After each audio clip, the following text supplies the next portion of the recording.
Hello and welcome to News Across Nigeria. I am Olumide Macaulay. On today's edition, Imo State Governor Rochester Okorocha cuts salaries of political appointees in the southeast.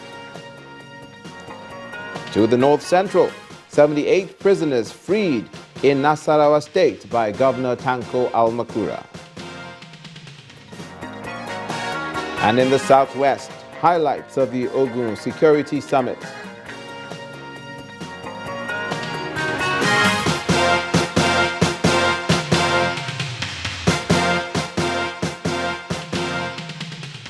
Thank you for joining us on this edition of the program today, and this is where we tell you what's happening across the 36 states of the Nigerian Federation from region to region.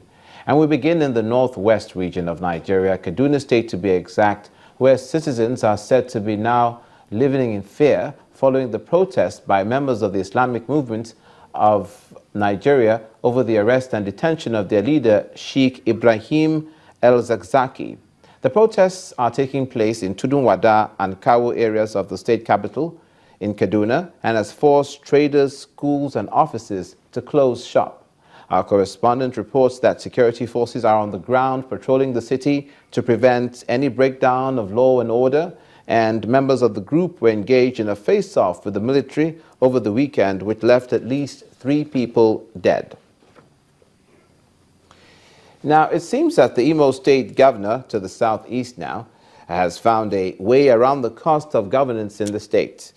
Governor Rochester Okorocha has slashed the salaries of all political appointees in the state by 20%, in addition to reducing the security votes of the deputy governor and the secretary to the Imo State government.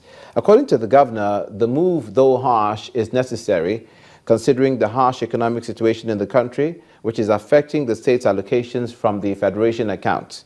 Governor Okorocha further disclosed that 1 billion naira has been, that is 11 billion naira, has been set aside to offset all outstanding salaries of public servants, especially health workers in Imo State. Thank the health workers, who has also appealed to other workers of Imo State to give up their percentage of their salary, 7 to 10%, just the way they have done. And for that reason also, I have cut down all political appointees. Their salary will be cut down by 20%. All the security vote of deputy governor is now cut down by 20%. The one by SSG is cut down by 20%. Then the one of governor is 100% because I've never collected security votes. You can see that in the appointment, just because of difficulties of times, I've cut down the number of commissioners. And I've chosen the best of the best, which, thank you, some of you recommended, as advisors. And advisors are the closest persons to the governor. And their own advisory now is not just advisors, is to have a particular task force, a target to achieve for the state. Imo State Governor Rochester Okorocha. To Edo State now, where the governor, Adams Oshomole, has sworn in a new head of service at the banquet hall of the government house in Benin City, the state capital. Speaking at the occasion, the governor says the appointment, as well as the swearing-in of a new head of service, became necessary because of the vacuum created as a result of the sacking of the former head of service. Governor Oshomole therefore admonished the new head of service, Mrs. Gladys Idaho, to justify her appointment and steer the civil service to greater heights. The banquet hall of the Edo State Government House was filled to capacity as top government officials, representatives of the Benin monarch, clergymen, as well as family members of the new head of service, Mrs. Gladys Idaho, gathered to witness her swearing in as the #1 civil servant in the state. With Governor Oshomole's arrival, the event shifts into gear, with the new head of service taking her oath of office. I bear true allegiance to the Federal Republic of Nigeria, that as head of service in Edo State, I will discharge my duties to the best of my ability.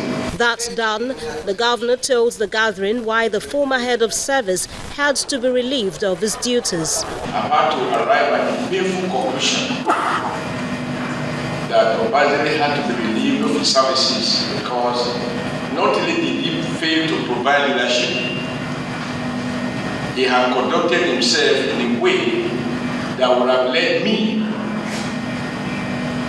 to approve of a fraudulent claims for pensioners. The first document I was given says 130 pensioners have gratuity pending, the total value of which is 175 million naira. The new document shows 2010 that we have 377 people, and we now need 490 million to pay them. I just give this 1 year example, but for 2011, 2012, 2013, all the figures have changed. In another breath, he explained why the lot of leading the state civil service at this point fell on Mrs. Idaho. In searching for replacement, I know a lady who has managed easily the most difficult ministry. So I know that the service will be in very good hands. And for the new appointee, it's a pledge to give her best. I promise, God helping me, to reorientate, reinvigorate, and reorganize the public service for better performance, realizing that civil service is the engine room of the government. In the final analysis, the governor promised to expedite action on the payment of outstanding pensions before the Yuletide. You're watching News Across Nigeria. Coming up, the Trade Union Congress meets with the Minister of Labor over sundry issues, including a review of the national minimum wage. Please stay with us.